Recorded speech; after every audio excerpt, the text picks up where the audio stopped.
CCTV Camera World is proud to provide support for products purchased from our website. If you purchased your product from another vendor, please contact the vendor you purchased from for further assistance. I'll be teaching you how to download our config tool and how to use it.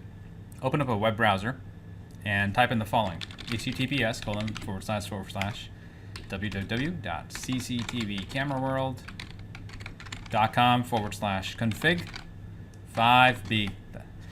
The URL may change as time goes on, but right now this is the most latest config tool we have for our main line of cameras.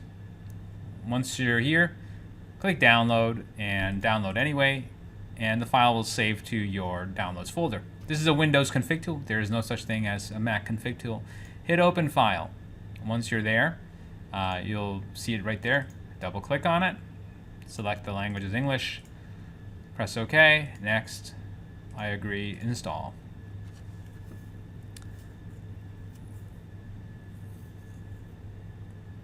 It will take a couple of minutes to do the installation. Once that's done, hit enjoy now, and let's start enjoying the software.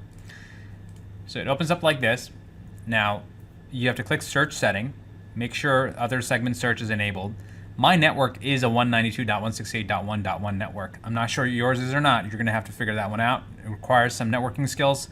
If you don't have those networking skills, then you can of course purchase a paid networking session for us to do this for you. Hit OK. Make sure you select this, both to be checked, allow access, and here you go. It scans your network. And then you can find all the devices we sell on your network, and you can find their IP addresses as well, and their firmware version number. This is a quick, easy overview of how to download our config tool and then find devices on the network and their IP addresses. I can find IP addresses of my NVRs, DVRs, PoE switches, or even IP cameras and IP PTZs. Hopefully you found this video useful. If you're watching on YouTube, don't forget to like, comment, and subscribe.